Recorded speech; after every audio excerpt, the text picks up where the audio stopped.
ومن الناس من يشتري لهو الحديث ليضل عن سبيل الله بغير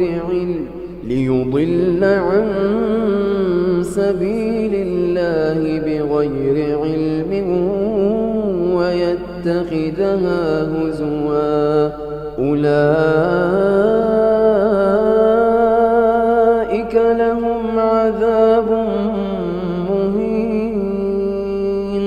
وإذا تتلى عليه آياتنا ولى مستكبرا كأن لم يسمعها كأن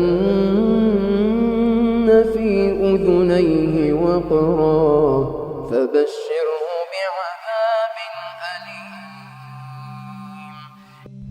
Everybody likes music. Everybody enjoys music. Everybody enjoys singing and dancing and being cheerful. So why would someone say it's haram? It's very simple. To know the ruling over something, we have to go back to the Quran and Muslim. We are Muslims. We have to go back to the Quran and to the Sunnah. Do we get our religion from out of the Quran and Sunnah? No. If you go to the Sunnah, the most authentic book for Muslims, any Muslim Sunni, you would ask him, you would say Sahih al-Bukhari. This is the most authentic book on earth after the Quran. And in Sahih al-Bukhari, the Prophet ﷺ tells us that there will be people of my ummah making haram things halal. And they would make adultery, fornication. They would make silk. They would make consuming intoxicants, khamr. And music instruments halal. 4 things. The Prophet ﷺ told us that there will come people who would make these haram things halal. So the Prophet is the one who told us that music is haram. And the evidence behind it is overwhelming. There is no scholar on earth, Muslim scholar, that allows you to listen to Beyonce and Madonna and Michael Jackson and those. That is completely out because, number one, it's dirty, it's filthy, the lyrics are horrible, terrible. They encourage you to move your body and to shake your thing, as they say. May Allah forgive us, really. You move your body, you are sexually hyped up. So it's a dirty industry. Ask those who are in it. It's filthy. When you hear about music, you hear about how to attract the opposite sex, and it's all about love and all about, your emotions. And so at home you're not happy. When you go to work, you see someone you're working with and you're busy thinking, ooh, the music fits exactly here, and so on. Things are happening. People are tampering with our minds. The power that music has on humans' mind has been well documented for thousands of years. Hundreds of scientific studies have proven that music can have a profound effect on human emotions, sensory perceptions, and behavior. In 1839, Heinrich Wilhelm Dove made a fascinating audio discovery when he uncovered this strange phenomenon of binaural beats, which are special frequencies within music that affect how brainwaves behave and consequently our mood. A more recent study in 2012 by psychologist Annette Schirmer uncovered that our perception of the external world can be directly affected by musical rhythm, because our brainwaves become in sync with auditory beats. What's most intriguing about this study is that Schirmer realized that when people move in synchrony, they are more likely to perceive the world in synchrony. This means that our mental process can be altered simply by using music to manipulate brainwave oscillations.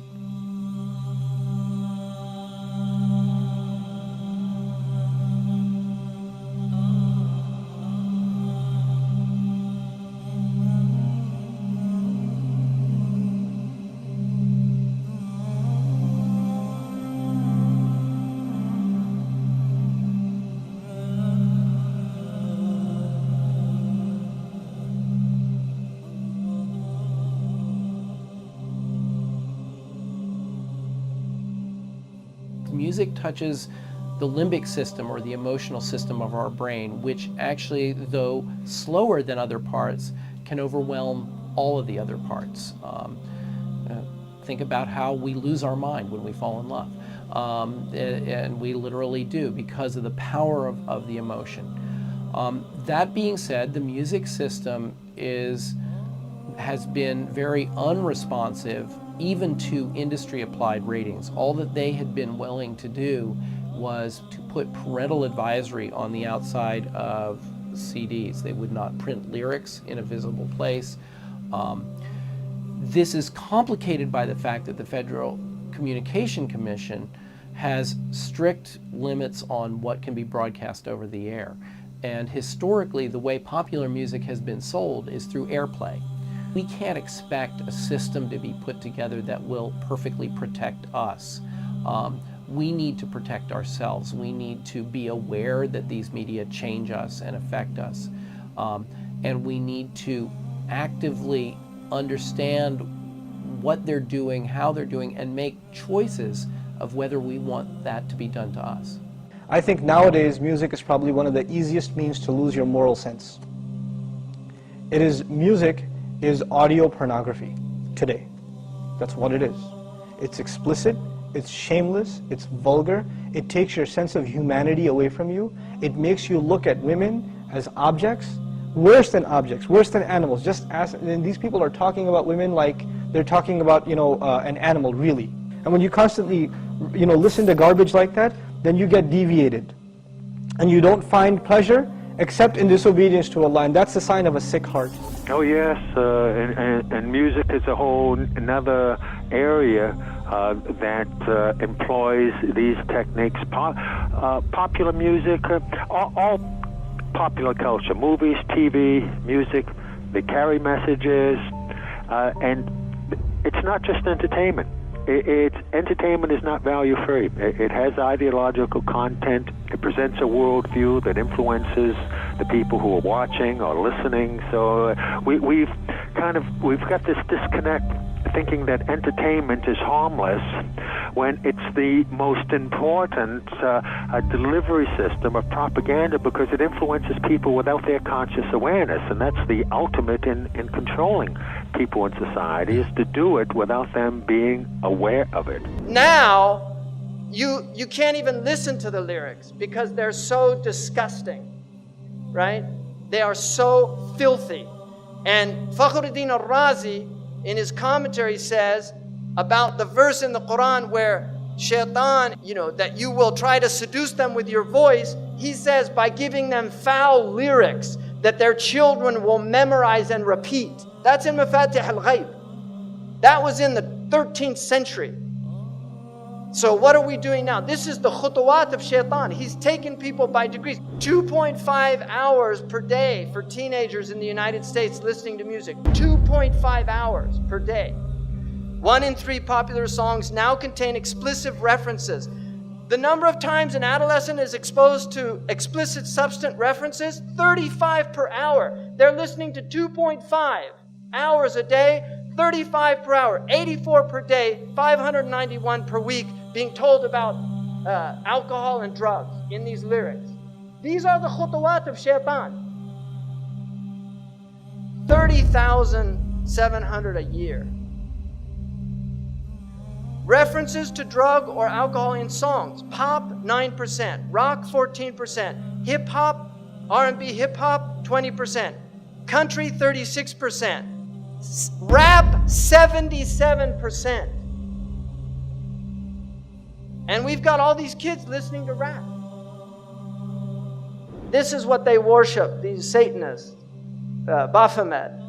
If you notice, he's androgynous, so it's a male-female mixture. Also making these signs. You see the signs he's making using this sign because 11 is the devil's number. Because 11 is 1 beside 1. In their numerology, they use 11 a lot, and they like multiples of 11. 11, 22, 33, 66. They like these multiples. In their magic, they know the secrets of numbers, and so they use numbers. The Prophet ﷺ, when they used magic on him, they blew on 11 knots. 11 uqda. And this is why the Mu'awwidhatayn has 11 ayahs, because it protects against their magic. So this is real stuff, people. I'm not making this up. This is real stuff. You can see Madonna imitating here Baphomet, right? Because she's one of them, and she's a numerologist. She is a numerologist. She practices numerology. Lady Gaga's got tens of millions of followers. So the devil has plenty of followers on Twitter. Now this man over here, LaVey, started the Church of Satan. He wrote a satanic Bible And he explained that that symbol that they're all doing, that symbol, he said, was a curse symbol of devils. That's the way they put curses on people. And you've got people at rock concerts, they're all doing it, thinking it's cool. Marilyn Manson was a follower of Anton LaVey. He has tens of thousands of people go to his rock concerts. He has them openly denounce God. Openly. He says, I want you all to reject God tonight. And they all do it. So this is real stuff, people. He's very committed to this. He's a minister in the Church of Satan. And they use music. Because music is fitna. It's enticing. It sucks you in. You like it. It's enjoyable. Now, here's Miley with her little horn hair. Right? What is this? She had millions of followers of little kids in America, and this is what she turned into. And if you look, you see, where did she get that? Kali, a demon from the Hindu tradition of destruction, because this is a destroyer of the innocence of youth. She's possessed by Kali. And she couldn't stop putting her tongue out. She was even asked, why do you do that? She said, I feel compelled to do it. Because this is who's really moving things around, Kali, a demon. If you notice, they use also backwards. It's haram to recite the Quran backwards. This is well known because in magic, they recite things backwards. Aleister Crowley taught them to learn how to talk backwards. John Lennon actually knew how to speak backwards. There's recordings of him speaking backwards. And they do backmasking on their albums where they actually play things in reverse. Led Zeppelin, followers of Aleister Crowley, did this on one of their albums. So you're getting literally magical messages. I think that we all, as artists, because we're highly sensitive people, and this machine around us, this so-called music industry, is such a demonic thing. It sacrifices people's lives and their essences. The number one problem in Hollywood was and is and always will be pedophilia. That's the biggest problem for children in this industry. The casting couch even applies to children. Oh yeah. Not in the same way. It's all done under the radar. Nobody talks about pedophilia. It's the big secret. And it's widespread? Oh yeah. Now, but didn't you release a CD like almost 10 years ago? Yeah, I mean, I released a gospel record when I was 15 because I grew up in, a household where all I ever did was listen to gospel music, and my parents are both traveling ministers, and so I kind of sang about, what was going on in my life at 15, and that's how I got introduced to the music industry. Because I swear I wanted to be like the Amy Grant of music. Yeah. But it didn't work out, and so I sold my soul to the devil. I sold my soul to the devil. I know it's a crack deal.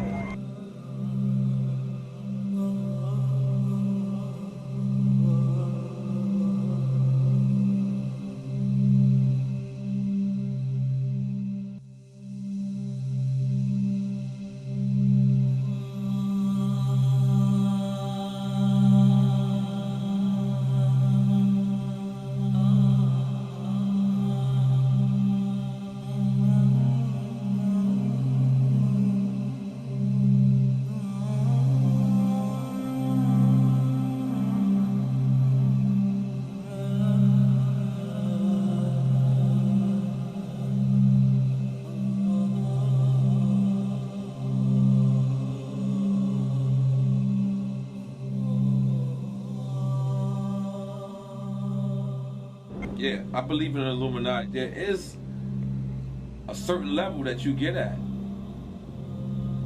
that you can't go no further unless you're aware of certain things. And I'll leave it at that. You know what I'm saying? There's a certain level that you get to, that there's a door that you have to walk through. And it's on you to walk through that door. And once you walk through that door, it's no coming. If your ultimate goal is to be famous, then you're gonna do a lot to get there, like sign your name in blood in a contract with the devil. Like you're gonna end up on a one-way street and it's going nowhere. Like that's just the truth. I've seen so many people like forsake their moral code and their value systems just for a little bit of fame, and it's not worth it at the end of the day. It's really not worth it. I swear to Lucifer. I swear to Lucifer.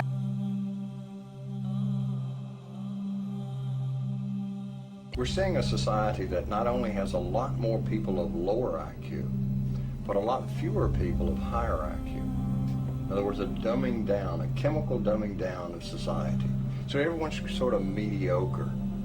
That leaves them dependent on government because they can't excel.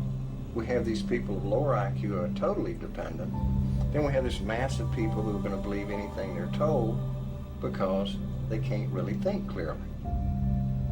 And very few people of very high IQ who have good cognitive function who can figure this all out. And that's what they want. So, you know, you can kind of piece it together as to why they are so insistent in spending so many hundreds of millions of dollars of propaganda money to dumb down society. Now you see in the West, people listen to music all the time. They're always plugged in. They get in their car, they turn on the music. They walk, they put in their earphones and they listen to their music, and people have long playlists. They spend a lot of money on these things, and so they're lost.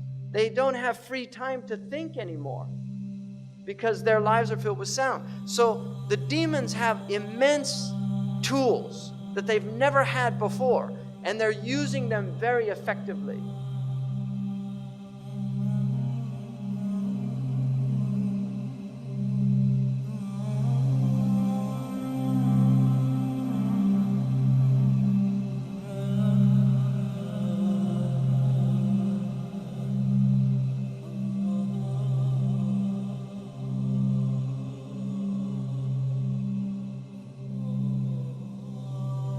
يعزف على رؤوسهم بالمعازف. Musical instruments will be on their heads. How did he know about that? That's what it says. I didn't make that up. It says they'll have ma'azif على رؤوسهم ma'azif. On their heads are musical instruments. Who would have known what that meant at the time of our Prophet ﷺ?